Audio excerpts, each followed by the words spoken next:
jaga kebersihan. Hari gini buang sampah sembarangan. Udah tahu sampah biang masalah, buang sampah pada tempatnya lah. Iya ya, kalau bukan kita siapa lagi? Ayo kita buat Jakarta jadi bersih. Bolak-balik, ya kan. Masyarakat itu sudah mau kita ke bawah nggak sekali, 2 kali, 3 kali, 4 kali, 5 kali, 6 kali, 7 kali, 8 kali, 9 kali, 10 kali. Semuanya udah ada Pak. Sudah ke sana terus, sudah mau, sinyalnya sudah mau. Tetapi problemnya adalah kesiapan rusun kita. Kenapa rusun kita nggak siap-siap? Karena juga membangun rusun itu perlu lahan. Nah, lahan itu kalau cari di sekitar lokasi juga sudah sangat sulit. Tapi kalau dipindahkan jauh ke Marunda, ke misalnya Cengkareng yang jauh, mereka juga tidak mau. Problemnya ada di situ. Tetapi kita akan terus berusaha. Ini sudah mulai yang di Jatinegara, rusunnya nanti kira-kira akhir tahun ini selesai, Cibesa tambah lagi, ya sudah punya. Bangun terus, bangun. Artinya masih jelek-jelek. Komarudin, iya Komarudin itu kan memang bangunan yang lalu yang kita perbaiki ada 21 blok itu. Ada yang sudah selesai, ada yang belum. Karena kemarin mendesak ya masuk dulu. Kayak di Marunda masih ada 2 yang belum rampung, kemudian juga belum ya. Nah ini Realnya Pak, kumuh banget Pak. kita ini kejar-kejaran dengan waktu, ngerti. Sekarang begitu banjir semuanya minta pindah, semuanya minta relokasi, semuanya. Kemana? Nah, ini yang baru disiapkan. Perkembangan kasus terus Pak. KPK nunggu katanya Pak laporannya. Belum. Tapi dari KPK sendiri katanya nunggu Pak. Ya belum. Masa urus kayak gitu cepet-cepetan ya. Monorail Investigasinya sendiri selesai kapan Pak? Monorail Pak. Jakarta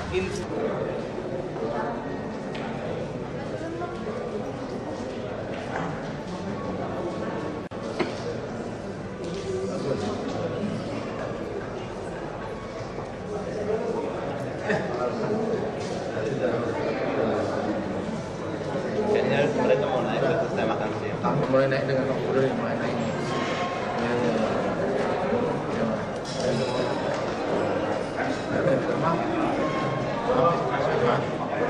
Kalau nggak nyampe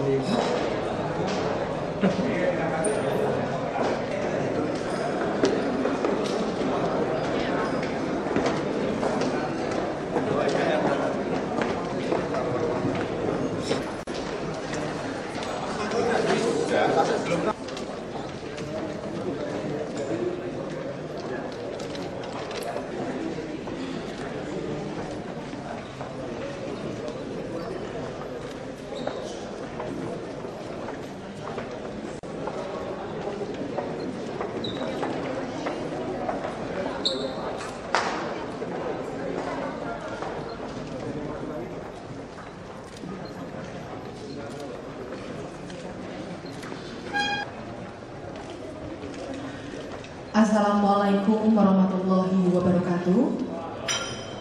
DPR RI beserta anggota yang kami hormati Gubernur dan Wakil Gubernur Provinsi DKI Jakarta beserta jajarannya, serta hadirin undangan yang berbahagia. Assalamualaikum warahmatullahi wabarakatuh. Selamat siang dan salam sejahtera. Bapak Gubernur Provinsi DKI Jakarta yang kami hormati, Bapak Wakil Gubernur Provinsi DKI Jakarta yang para pejabat dari lingkungan sekretariat daerah Provinsi DKI Jakarta, para kepala badan sebelumnya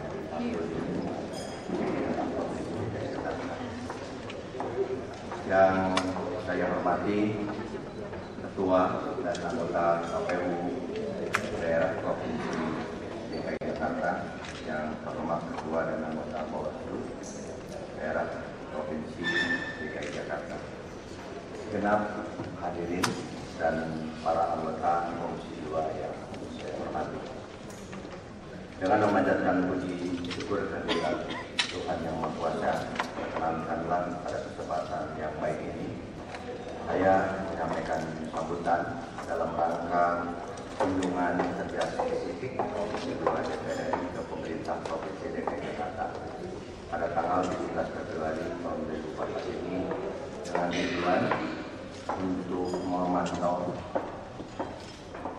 pelaksanaan persiapan dalam rangka hari H pemilihan umum yang mungkin sudah menunggu hari tanggal 9 April sudah berada di hadapan kita semua. Yang perlu kami sampaikan dalam sambutan Bapak Gubernur, sebelumnya kami juga sudah melakukan tugas yang sama ke Provinsi Jawa Tengah, ke Provinsi Sulawesi Selatan, ke Provinsi Kalimantan Timur, dan ke Provinsi Nusa Tenggara Barat. Dan secara khusus dalam kapasitas saya selaku Ketua Komisi 2 karena keterbatasan waktu juga dilakukan pemantauan ke Provinsi Jawa Tengah. Hari ini pada tanggal 17 kami rombongan kesempatan melakukan kunjungan kerja spesifik ini diawali tadi pagi kami mengadakan kunjungan secara langsung ke lokasi pembuatan pencetakan surat suara yang dilakukan oleh PT Gramedia Group di Palembang. Yang kami berkesimpulan dari apa yang dipaparkan ternyata mekanisme sistem yang diharapkan sebagai peraturan KPU sebagai surat suara yang betul-betul terjamin kualitasnya, terjamin jumlah lembar halamannya dengan pengkodeannya sampai kepada alat suatu ketika itu akan dibuktikan di pengadilan untuk bisa diketahui mana yang sah dan mana yang sah. Tadi kami sudah bisa berkesimpulan yang pada akhirnya kami menyatakan bahwa insya Allah dari beberapa lokasi yang kami lakukan itu untuk logistik itu semua diberikan satu keyakinan bisa memberikan jaminan bukan untuk pelaksanaan daripada pemilu. Yang dalam catatan kami itu diantaranya menyangkut masalah pendistribusian yang tentunya pencetakan untuk menghindari monopoli ternyata digunakan dengan 15 paket dan itu dilakukan oleh berbagai perusahaan konsorsium dan khusus untuk pembuatan kardus atau kotak suara itu dilakukan di KPU provinsi masing-masing yang dengan demikian efisiensi dan efektivitas berjalan dengan baik. Hari ini kami hadir di Provinsi DKI Jakarta di kantor Gubernur. Untuk itu perkenankanlah kami menyampaikan dan memperkenalkan rombongan kami yang hadir pada siang hari ini. Sebelum mungkin kami menyampaikan hal-hal yang satu dulu. Yang pertama saya sendiri untuk menanya jaksa seperti yang sudah disampaikan oleh pembawa acara tadi kami dapatin dan Ketua Komisi 2. Adapun anggota kami sebagai berikut, kami mohon untuk berdiri setelah kami sebutkan mengenali perlengkapan yang hadir pada hari ini.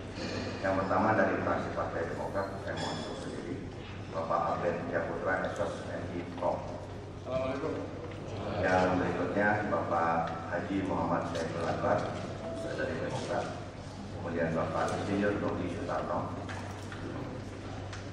Kemudian dari fraksi Partai Golongan Karya berturut-turut kami bacakan Bapak Randes Taufik Hidayat MSI, Bapak Insinyur Haji Asyaromi MSI, Ibu Nurul Arifin MSI, kemudian Bapak Dr. Randes Hadi Muratul Nasir MSI. Kemudian dari fraksi PDI Perjuangan Bapak Dr. Yasona Alawi SMRC, kemudian Bapak Alexander Isai, kemudian dari fraksi Partai Keadilan Sejahtera Bapak Kiai Haji Aus Hidayat Nur, kemudian berikutnya Bapak Haji Tubagusun Manjayasi MSI, kemudian dari fraksi Partai Amanat Nasional Bapak Insinyur Yandri Susanto, kemudian Bapak Herman Kadil SHMU, yang berikutnya dari fraksi Partai Gerindra Ibu Hajah Lestariani Andesa, kemudian dari fraksi Partai Hanura Bapak Insinyur Haji Ahmad Rahman Khalid MM, kemudian Pak Malik Haramen, ya Pak Malik Haramen dari fraksi Abdul Malik Haramen MSI.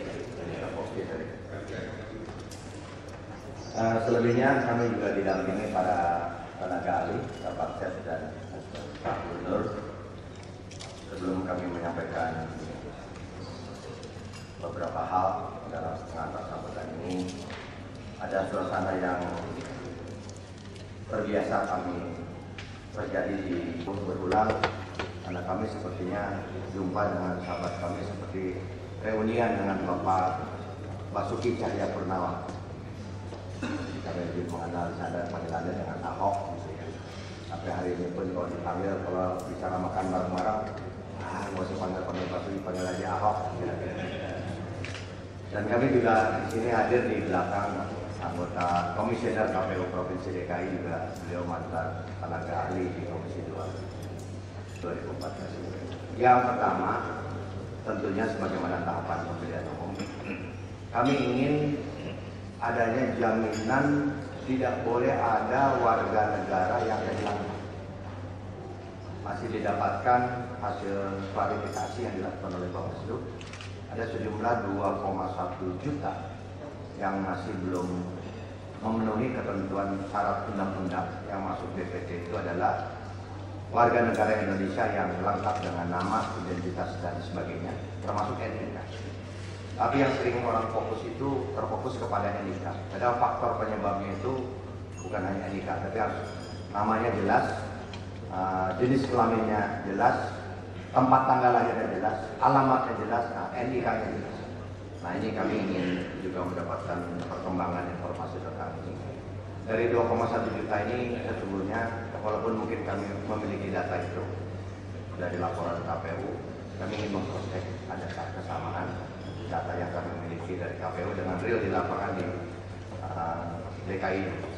Jadi sesungguhnya yang masih bermasalah itu berapa? Dari 2,1 Jakarta.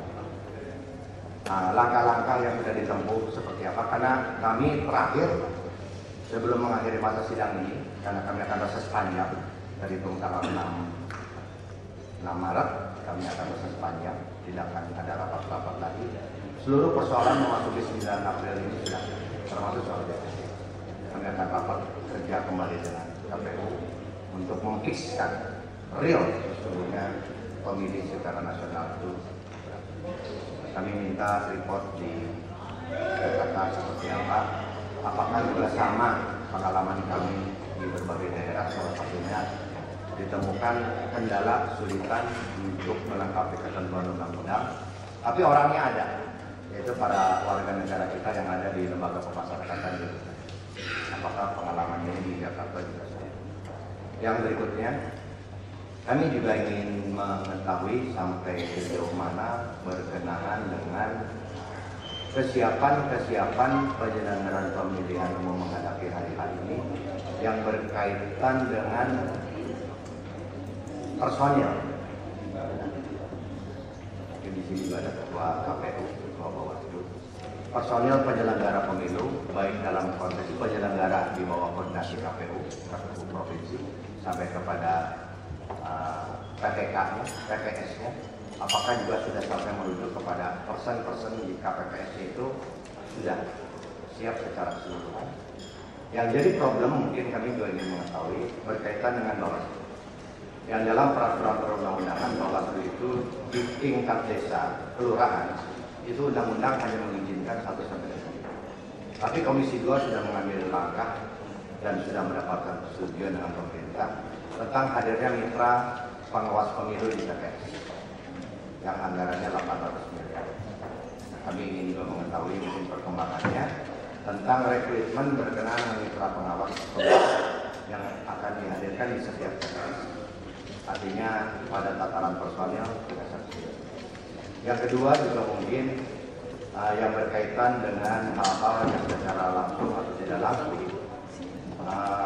keterlibatan pemerintahan daerah ini sebagai kepala pemerintahan daerah, sebagai kepala daerah, yang terkait dengan persoalan-persoalan distribusi, yang terkait dengan kondisi alam. Karena kami yakin Pak Gubernur, saya boleh sedikit mewakili teman-teman KPU Provinsi, ternyata secara nasional itu baru 15%. Itu perangkat KPU itu memiliki tempat layak kerja yang dia betul-betul bisa mendapat. Jadi kapasitas dirinya itu masih belum maksimal. Salah satunya mungkin kami KPU Provinsi DKI Jakarta. Jadi kami koordinasi dengan sekretariat, Bu Ani koordinasi dengan Pemda Provinsi. Kalau bisa kita pertemuannya tidak di kantor KPU, pertemuannya di kantor Gubernur. Karena kami berulang kali kalau ke KPU Provinsi DKI Jakarta itu, kalau salah mantan kantor, bukan kantor kecamatan, kantor kelurahan, yang kalau untuk rapat itu, dan ternyata padahal menurut teman kami pintu gerbang memasuki sebuah masyarakat Indonesia yang maju dan sejahtera itu bagaimana kita membangun lembaga penyelenggara pemilu ini betul-betul bermanfaat. Banyak yang masih ngontrak, apalagi kalau melihat Bawaslu. Komisi 2 bagaimana mau nyemes Bawaslu, tidak bekerja, tidak maksimal. Kami tidak buta waktu. Bagaimana Bawaslu hanya dengan anggotanya 3 orang, pegawai sekretariatnya hanya 6-7 orang, suruh menyelesaikan baliho-baliho yang sebanyak itu. Ini yang saya, jadi Bawaslu tidak maksimal, ya bagaimana mau maksimal. Jadi kapasitas dirinya saja ini mungkin. Inilah kami bersyukur pada hari ini kami bisa diterima Pak Gubernur. Kami yakin langkah-langkah lanjutan, utamanya kami mohon juga mungkin adanya beberapa perkembangan apa yang sudah kami sampaikan, dan kami sekali lagi juga menunjukkan pada kesempatan kali ini harapan kami mungkin akan berubah wajah, akan berbeda tentang penyelenggaraan pemilu di Jakarta, dan tentunya kami berharap bisa jadi barometer lah. Kalau dibandingkan dengan kantornya Jawa Barat itu sudah sangat jauh. Walaupun Jawa Barat juga gedungnya itu masih dipinjamkan, jadi belum ada yang punya sendiri. Saya kira demikian Pak Gubernur pengantar kami. Jadi kami berharap tentunya yang terkait dengan langkah-langkah pengamanan, langkah-langkah pendistribusian, mungkin itu juga bagian yang suatu ketika mungkin kami juga akan melihat. Tapi kalau perkembangan itu juga mungkin bisa disampaikan dengan Pak Gubernur, kami masih harus kalau ada informasi dari tentang pengamanan yang Polda sudah ada langkah-langkah, karena kami juga akan mencoba menatapnya. Tapi waktu yang mungkin kami juga akan terkendala untuk melakukan. Demikian, bila taufiq wal hidayah. Assalamualaikum warahmatullahi wabarakatuh.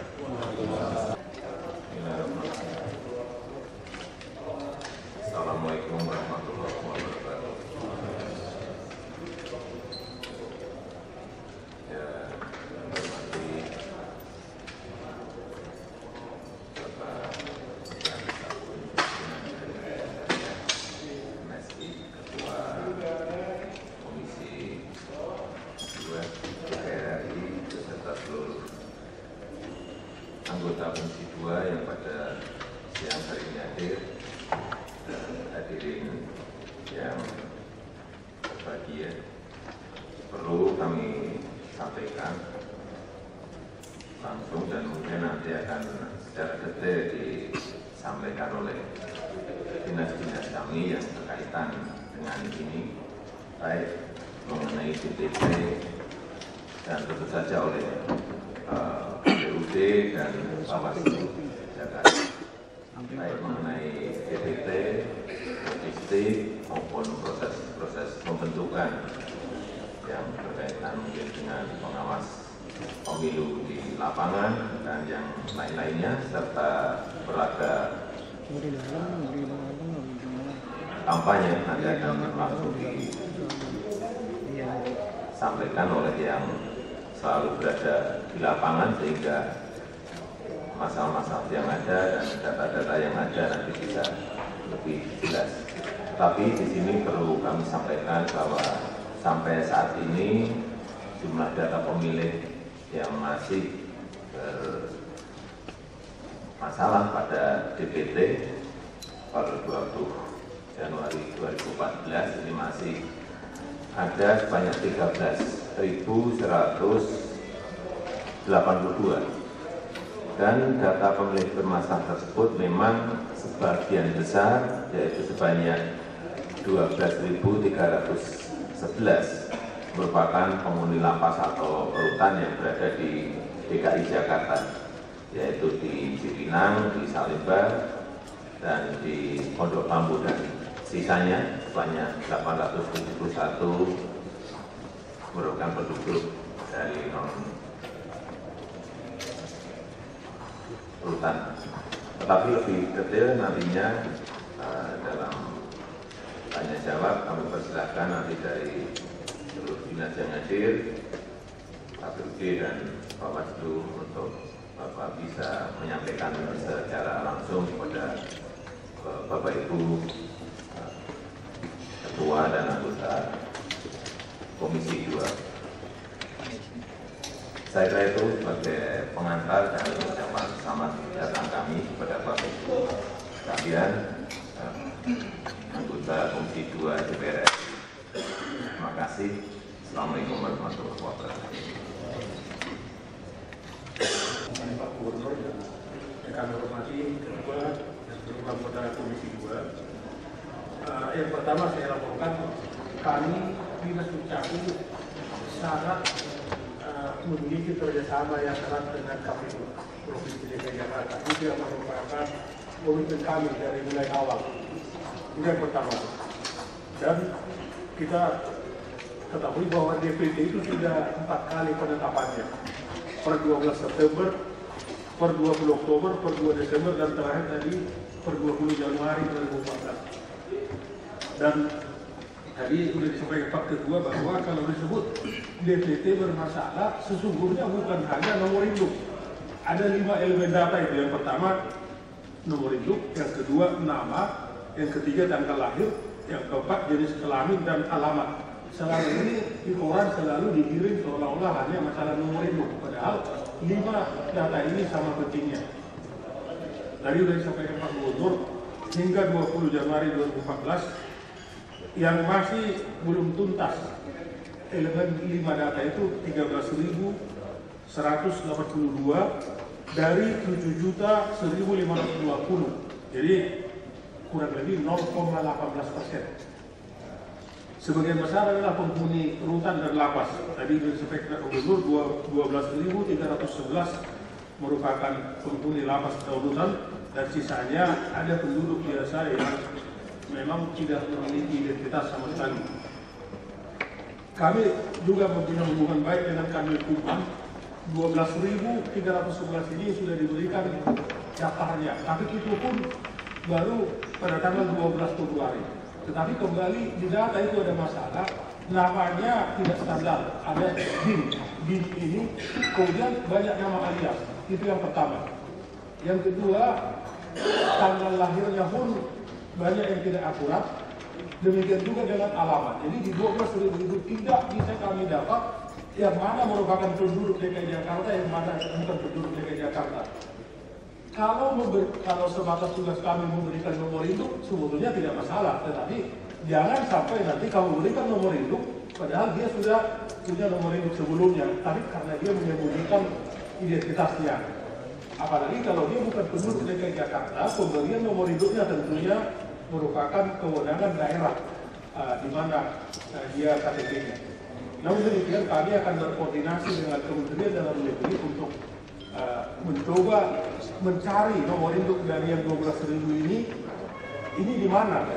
Kalau tidak ada di database kami, mungkin di database Menteri Dalam Negeri ketahuan. Karena sangat sulit. Misalnya namanya kami berkoordinasi dengan KPU, dengan Kementerian Dalam Negeri, dengan Kementerian Hukum untuk menyelesaikan yang 12.000 ini. Tapi kami juga mau petunjuk, kalau tidak jelas data kependudukannya, penduduk dari daerah mana dia. Kalau kami memberikan ini, jangan sampai ini nanti jadi bukti bagi orang untuk menunjukkan bahwa memang banyak ganda. Itu. Jadi saran kami, barangkali mereka ini bisa dimasukkan di daftar pemilih khusus, bahkan daftar pemilih khusus tambahan. Di mana daftar pemilih khusus tambahan itu sesuai dengan peraturan KPU sendiri nomor 9 tahun 2013, 3 hari sebelum hari H bisa memberikan hak suara dengan menunjukkan kartu keluarga, KTP, bahkan paspor. Jadi sesuai dengan harapan dari Bapak Ketua Komisi 2, tidak boleh satu orang pun yang tidak mendapatkan hak pilihnya. Namun untuk di lapas, barangkali saran kami bisa dianggap sebagai pemilih yang diperlakukan secara khusus. Karena mereka tidak akan berbahaya, dia kan di lapas tidak mungkin 2 kali milih. Sekali milih di Jakarta terus dia kabur ke TPS lain karena dia uang daratnya dibatasi. Jadi itu saran dari kami. Sekian, terima kasih. Berkaitan dengan bimbingan teknis yang sudah dilakukan.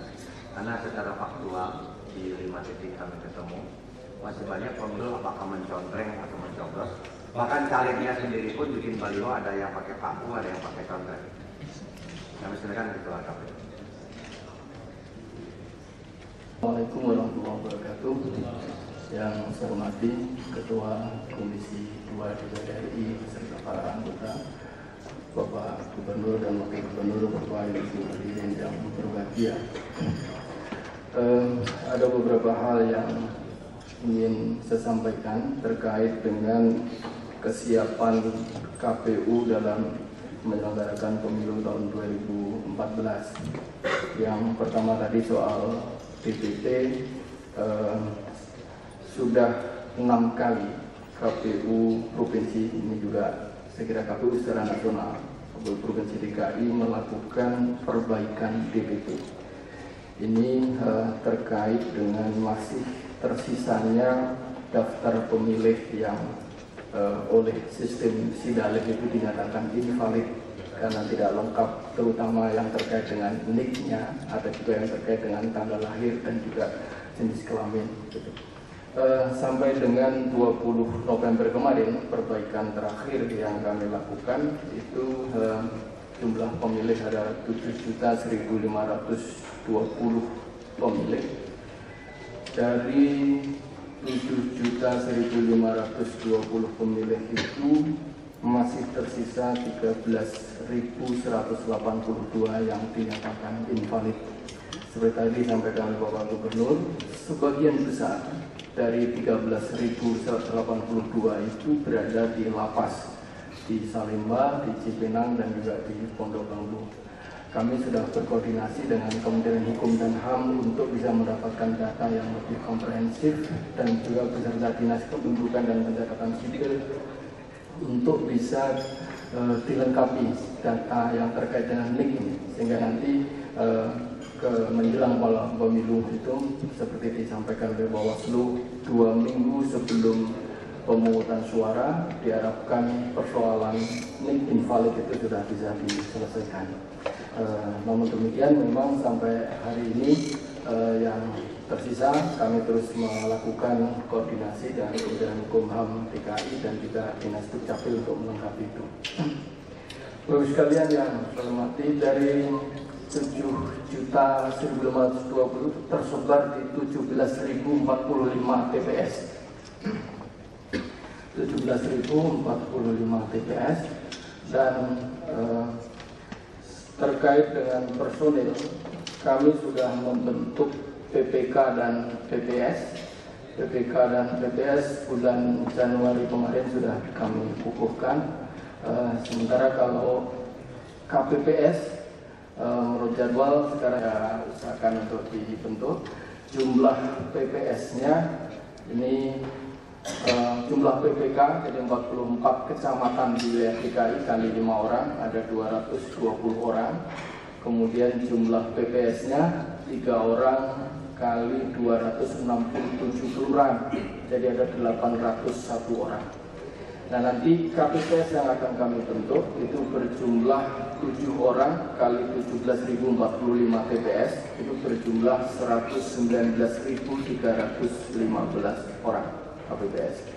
Ini memang ada kendala sedikit dalam pembentukan KPPS. Dalam peraturan KPU disebutkan bahwa KPPS itu berpendidikan paling rendah SMA, SLTA, dan juga umur paling minimal 25 tahun. Nah, kenyataan di lapangan banyak mereka-mereka yang sudah cukup berpengalaman dan juga tokoh-tokoh masyarakat itu yang pendidikannya tidak sampai di SMA. Kemudian juga banyak anak-anak muda, mahasiswa dan juga pemilih pemula yang juga cukup antusias untuk berpartisipasi menjadi KPPS itu belum cukup berusia 25 tahun. Nah, ini sudah kami sampaikan dalam koordinasi dengan KPU RI dan ternyata itu di banyak wilayah itu juga menghadapi hal yang sama. Gitu. Meskipun juga sebagian besar tentu kalau di DKI Jakarta tidak ada kendala soal SDM ini. Bapak pimpinan yang saya hormati, terkait dengan logistik, logistik ini dibagi dalam beberapa bagian pengadaannya. Untuk surat suara, tinta, dan segel ini diadakan oleh KPU RI.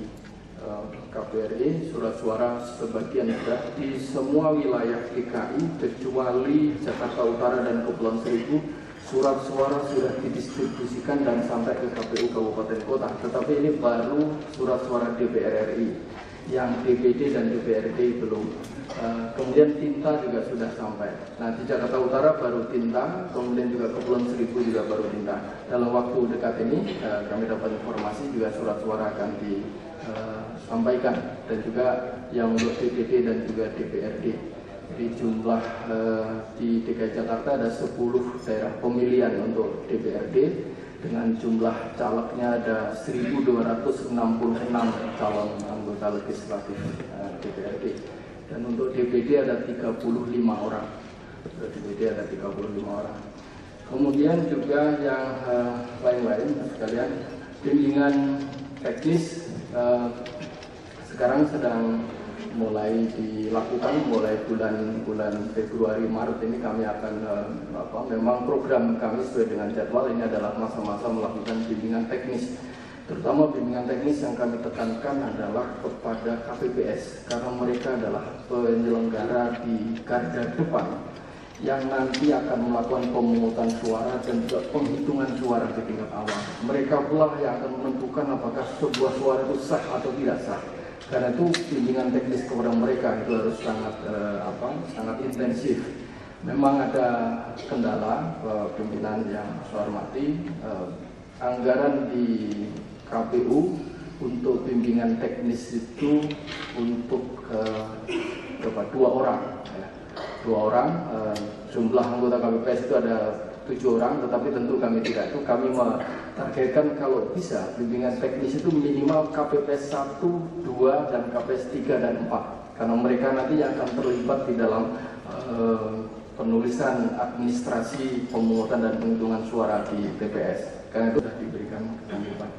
Kemudian terkait dengan juga fasilitas yang lainnya, kami terus berkoordinasi dengan Pemprov DKI untuk bisa difasilitasi oleh pemerintah kabupaten kota terhadap berbagai persiapan penyelenggaraan pemilu, termasuk suara.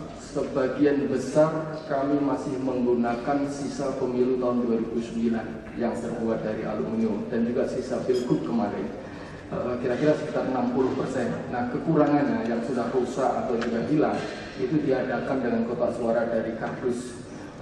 Sejauh ini sudah pengadaannya sudah selesai dan sudah didistribusikan ke semua wilayah KPU kabupaten kota. Begitu juga dengan bilik suara. Kalau bilik suara, jadi sebagian besar memang mengadakan karena sisanya sekitar 40% itu sudah rusak, sehingga 60% itu mengadakan bilik suara juga dari kardus bilik suaranya.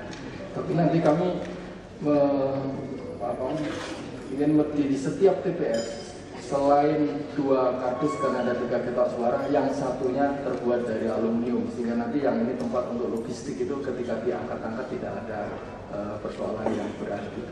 Kemudian yang sekalian yang saya hormati, yang beberapa hal yang bisa kami sampaikan. Terima kasih. Assalamualaikum warahmatullahi wabarakatuh. Waalaikumsalam warahmatullahi wabarakatuh.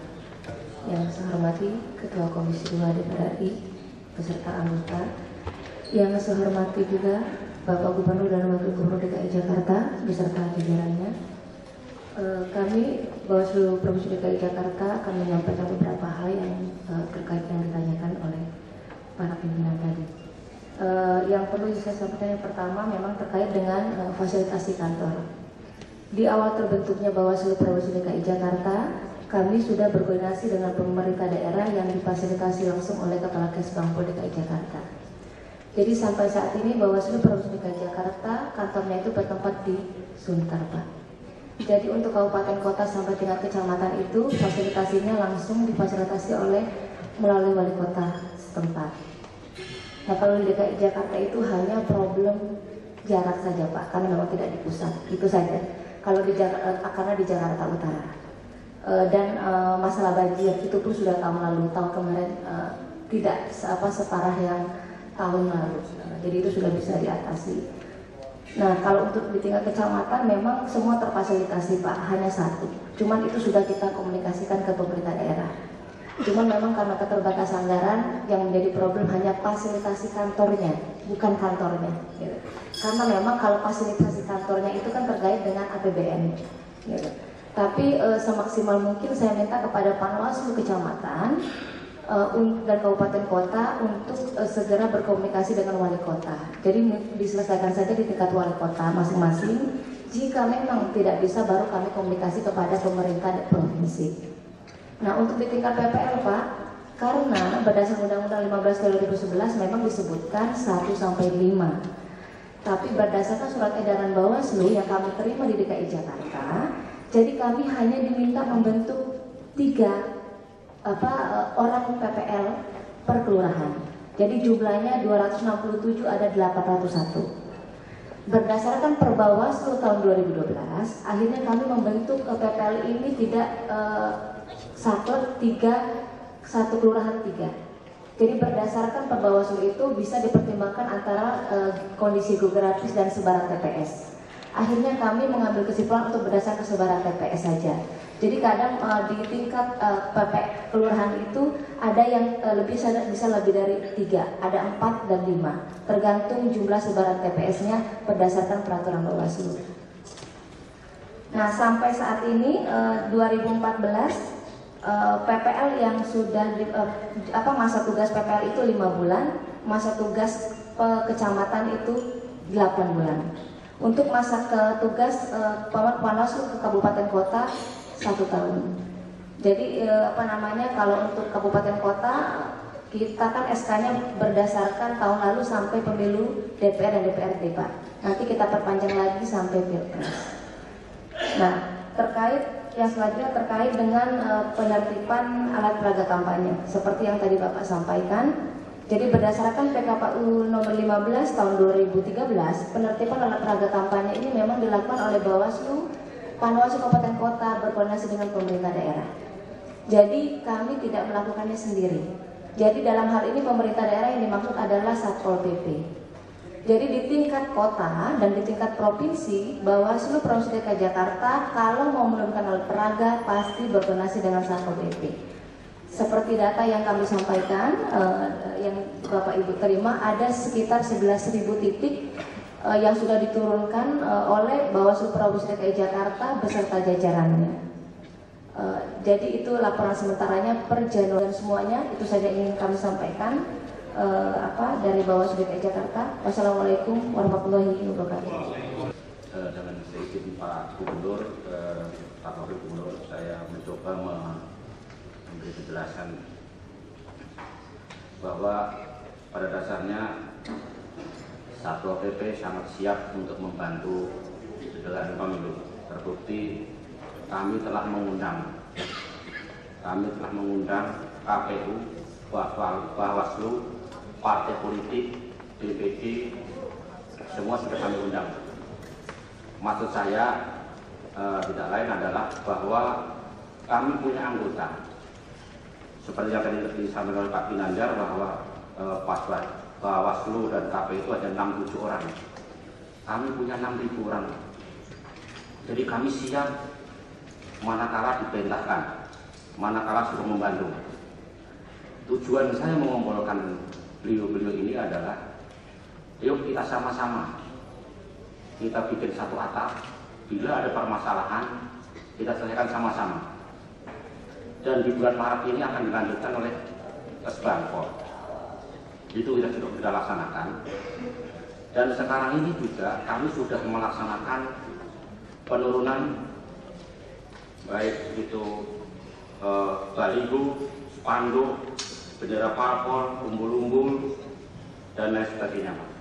Tadi sudah disampaikan jumlahnya 11.105. Nah, alhamdulillah Pak, dari sekian banyak ini, alhamdulillah tidak ada persoalan, karena kami telah berkoordinasi dengan Bawaslu.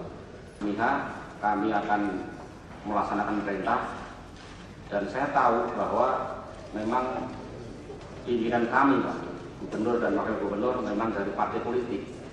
Tapi alhamdulillah, Gubernur apabila ada yang menyangkut benderanya beliau langsung marah, Pak, segera diturunkan. Kemudian juga Pak Wagub ini sudah menyatakan diri kami bukan milik partai lagi, tapi milik pemerintah daerah. Jadi alhamdulillah saya punya pimpinan yang begitu baik. Jadi kami bekerja dengan tenang, kami bekerja tanpa tekanan. Serasa demikian dengan persoalan DPT. Kemudian yang kedua berkenaan dengan perkembangan kesiapan mitra PPL, kesiapan para petugas juga artinya berjalan. Jadi mitra PPL itu hanya bertugas pada hari H, gitu kan, pada waktu itu. Tapi selanjutnya nanti dia bekerja sampai dengan Pilpres putaran pertama, putaran kedua. Masih ada waktu, memang ada sedikit persoalan soal Pilpres di Kemendagri yang karena ribut-ribut kemarin terkait dengan dana saksi parpol dan sebagainya. Tapi kami Komisi 2 akan confirm bahwa 800 miliar itu sudah ketok palu di Komisi 2. Itu hal-hal mungkin menjelaskan pemerintah. Memang kesungguhan, keseriusan berbagai pemangku kepentingan terhadap lembaga kepemiluan kita itu sangat rendah. Kalau boleh dikatakan seperti yang sebelah mata menyatakan melihat. Padahal kedaulatan itu ada di tangan rakyat. Itulah pintu gerbang menuju mekanisme rakyat yang akan sejahtera. Yang tentunya pemilu bukan untuk pemilu, tapi pemilu untuk menghasilkan pemerintahan. Kiranya katakanlah terhadap KPU Provinsi, Bawaslu Provinsi juga melalui Pak Gubernur, melalui Pak Wakil Gubernur akan banyak mendapatkan sedikit atensi yang lebih dibandingkan yang sebelum-sebelumnya. Karena kami yakin inilah momen yang terbaik kalau kita juga ingin membangun trust terhadap para penyelenggara negara. Mulai dari sini. Namun tetap kami sebagai pimpinan harus memberikan ruang kepada segenap anggota walaupun target yang kami capai dalam kunjungan spesifik ini sudah kami peroleh. Warahmatullahi wabarakatuh. Terima kasih pimpinan yang saya hormati Pak Gubernur dan Wakil Gubernur, Pak Joko Widodo dan Pak Basuki Cahayapurnama. Saya hafal persis namanya, Pak. Ketua KPU dan Ketua Bawaslu yang saya hormati, ada beberapa pertanyaan, Pak, yang menurut saya penting untuk dijawab dan dikliarkan hari ini, karena kami menganggap Jakarta ini barometer demokrasi di Indonesia. 99 mungkin pengalaman pemilu berjalan kurang bagus, mungkin wajar ya, karena baru pertama kali kita mengadakan pemilu yang sesungguhnya tahun 99. 2004 saya kira orang menganggap itu lebih bagus, tapi 2009 dianggap sebagai pemilu yang menurut kita kurang bagus. Jadi 2014 saya kira adalah waktu yang paling tepat, momentum yang paling tepat untuk membuktikan bahwa Indonesia benar-benar melaksanakan pemilu tidak hanya prosedural, tetapi juga substansi juga baik. Gitu. Nah karena itu pertama yang ingin saya tanyakan, saya minta ketegasan dari Pak Gubernur dan Pak Wagub berkaitan dengan netralitas aparat. Mohon maaf, tahun 2009 saya kira banyak isu atau banyak informasi yang menyimpulkan bahwa ternyata aparat di DKI, mungkin bukan gubernurnya atau wagubnya, tetapi aparat di bawah, mulai lurah ke bawah sampai RT, RW itu diragukan netralitasnya. Dan saya kira mungkin itu subjektif. Saya banyak dapat informasi dari partai kami, banyak suara partai kami yang dirugikan gara-gara sekali lagi salah satunya adalah netralitas aparat yang di bawah diragukan. Jadi mohon ketegasan Pak Gubernur dan Pak Wagub untuk apa sebetulnya tindakan yang paling pas dilakukan bagi aparat yang tidak netral, dan apa sebetulnya cara yang sudah dilakukan kepada aparat sekali lagi untuk bersikap netral. Yang pertama. Yang kedua, yang kedua tentang di Jakarta ini sirkulasi penduduk sangat cepat, Pak Gubernur dan Pak Wagub. Banyak orang datang juga banyak orang keluar. Bagi masyarakat DKI yang sudah ber-KTP DKI saya kira tidak masalah clear. Nah, pertanyaannya apa yang dilakukan oleh KPU dan Bawaslu dan Kepala Dinas Kependudukan dengan orang-orang luar Jakarta yang kemudian masuk ke Jakarta padahal kemudian DPT-nya tercatat di daerah itu. Intinya bahwa orang ber-KTP di luar Jakarta kemudian beberapa hari sebelum pemilu mereka masuk ke Jakarta. Dan itu jumlahnya luar biasa besar karena sekali lagi Jakarta. Dan saya kira ini persoalan tersendiri beda dengan persoalan di daerah lain. Kota-kota besar seperti Surabaya juga mengalami hal serupa, tetapi DKI saya kira daerah yang paling banyak sirkulasi penduduk, mulai penduduk yang masuk ber-KTP di luar Jakarta sampai penduduk yang keluar yang ber-KTP Jakarta. Karena kalau ini tidak diatur, bisa saja kemudian, mohon maaf, ada mobilisasi orang di luar DKI yang kemudian pilih di DKI. Bisa saja itu terjadi. Apa yang dilakukan tindakan itu, meskipun mekanismenya sebetulnya sudah ada. Yang ketiga, DPT itu perubahannya sampai 6 kali atau 7 kali. Mohon dijelaskan ini jumlahnya menyusut. Per tanggal 12 September 7.078.000, 13 Oktober kemudian 7 dan sebagainya sampai di angka 7.1.520. Ini menyusut. Mohon dijelaskan kenapa menyusut. Yang kedua, kita juga punya DPT tambahan atau DPT khusus. Apa yang sudah dilakukan oleh KPU dan Bawaslu terutama menyikapi DPT khusus. Sekali lagi penduduk Jakarta sirkulasi keluar masuknya sangat cepat ya. Dan saya kira KPU dan Bawaslu harus menyikapi ini secara lebih arif. Pak Gubernur dan Bapak Wakil Gubernur yang saya hormati beserta jajaran pemerintah provinsi DKI, ada 2 pertanyaan Pak. Yang pertama lebih tertuju pada Satpol PP Pak. Ini nampaknya spiritnya sudah bulat, komitmennya lalu dukungan dari Pak Gubernur dan Wakil Gubernur juga sudah bulat juga. Masalahnya adalah masih banyak baliho yang bertebaran Pak, yang melanggar peraturan Pak.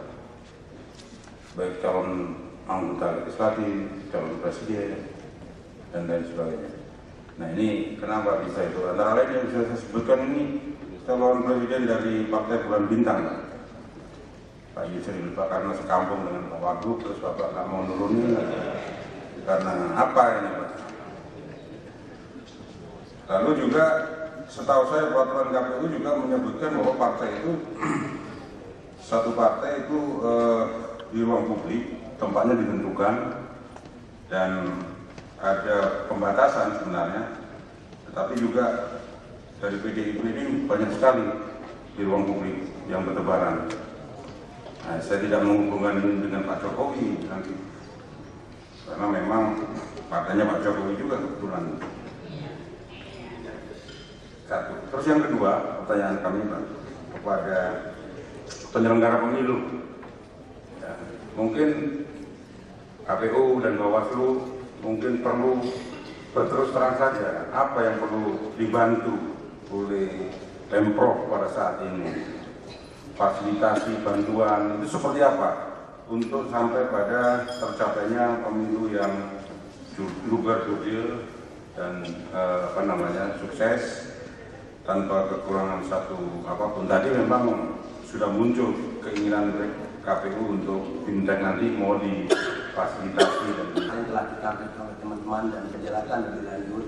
Saya juga ingin melakukan informasi dan bertanya terhadap beberapa baik kepada jajaran Pemda maupun Bawaslu. Pertama, dari angka Dukcapil angka yang 13.000 lebih itu kita tidak membicarakan masalah. Yang kita inginkan sekarang ini, pemilu tinggal 52 hari lagi, kapan itu tuntas? Supaya penyakit 2 juta lebih di tingkat nasional itu, sampai 3 juta itu segera berkurang. Karena Jakarta, ibu kota, dan tingkat pemilih harus tinggi, demikian juga orang yang menggunakan itu benar-benar afdol. Jangan langsung lari ke persoalan khusus, itu memang itu ada hal-hal yang memang akan terjadi. Itu sangat berperan sentral. Mengapa kami katakan Jakarta ini adalah barometer, benar dikatakan barometer nasional. pemilihnya cerdas, pada saat yang sama memilih kaum middle class ke atas itu di tengah-tengah parpol yang kurang baik image-nya sekarang ini, membuat banyak yang partisipasi pemilihnya pada tingkat elit tertentu bisa berkurang. Jadi oleh karenanya barangkali kami ingin agar pemerintah daerah bersama-sama dengan KPU mendorong partisipasi aktif, menambah partisipasi pemilih yang semakin baik pada pemilu. Saya kira pemilu 2014 ini adalah pemilu yang kita katakan turning point-nya untuk kepada satu pemerintahan baru yang kita harapkan jauh lebih baik. Selalu dapil saya itu Maluku, Pak. Dari pemilihan saya itu Maluku. Selalu kalau saya ngomong di sana saya bilang contoh itu DKI sudah tolak politik uang, kan begitu. Pemilu lalu kan begitu. Pemilu gubernur kan sudah terbukti DKI itu bisa menolak, masyarakatnya bisa menolak politik uang. Jadi kalau bisa pemilih akan datang ini caleg-caleg ini nakal-nakal, Pak. Segala cara akan dipakai. Oleh sebab itu pertahankan prestasi. Bagaimana caranya Pemda DKI, Panwas dan KPUD pertahankan prestasi ini supaya tetap menjadi barometer nasional, termasuk politik uang. Di daerah saya, Pak, kembali pemilihan gubernur itu ada 2 spanduk. Satu bunyinya begini, ada uang, ada suara. Itu spanduk di tengah kota, Pak. Bukan di pojok-pojok, di tengah kota. Spanduk yang kedua bunyinya begini, kami tunggu serangan fajar. Nah, itu real, Pak. Nah, artinya begini, betul-betul yang sudah diraih kemarin oleh DKI, pertahankan itu dan tingkatkan, supaya dia betul-betul jadi barometer. Yang kedua, saudara-saudara sekalian, khusus mengenai jumlah pemilih. Di sini ada catatan jumlah NIK yang tidak dapat diperbaiki. Iya, Pak, ya? Ada jumlah NIK yang tidak dapat diperbaiki. Ada jumlah NIK yang belum diperbaiki, tapi ada jumlah NIK yang belum tidak dapat diperbaiki.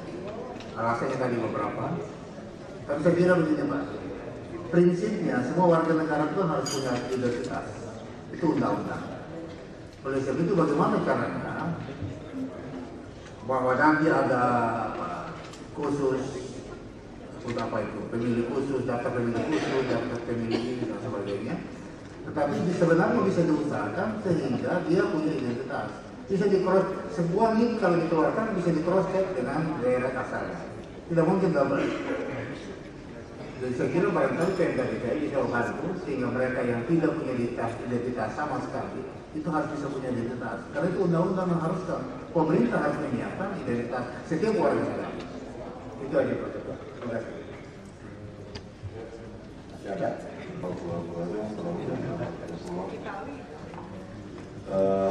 Yang saya hormati Ketua Komisi 2, Pak Gubernur, Pak Wakil Gubernur dan jajarannya.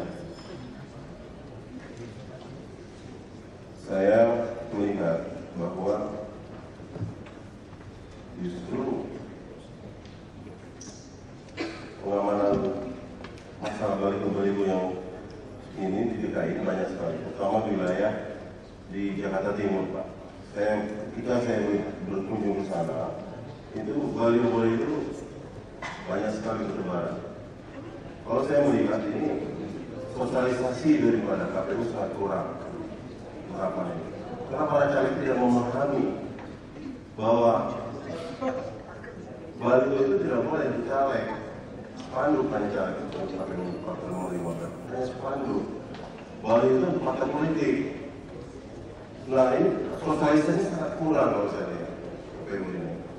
Dan ini terjadi di mana-mana. Di dapil saya juga begitu.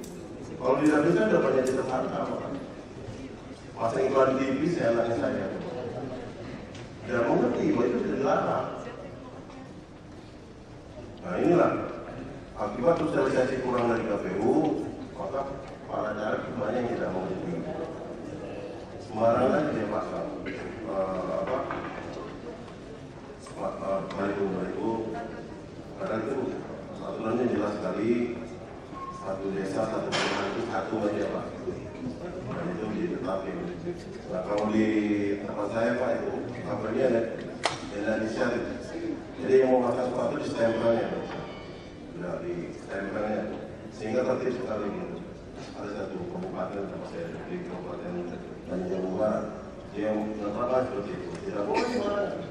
Jadi sudah ada titik-titiknya, dibikin titik-titiknya. Padahal itu sebuah kabupaten yang jauh, tapi itu bisa lebih tertib. Artinya DKI bisa jadi contoh kalau menurut saya dalam hal ini. Ya, Satpol PP-nya bangga begitu, dia sama dong. Satpol PP-nya, kontrakan saja Satpol PP, pokoknya semua itu. Karena itu udah jelas sekali merusak pemandangan. Jadi Bawaslu harus berani mengambil tindakan. Tidak melulu harus ada laporan. Ya. Kalau ada beda di depan mata, kalau tidak ada laporan yang mengadu ke Bawaslu, jangan dibiarin juga. Memang diatur itu jelas Bawaslu juga bisa proaktif, tidak menunggu laporan dari kandidat yang merasa dirugikan, merasa apa gitu. Nah, Bawaslu juga salah di dalam undang-undang sekarang kan sudah dibuat atau melakukan penyidikan, ambil tindakan hukum gitu. Ini harus bisa berani dalam melakukan hal seperti itu. DKI ini memang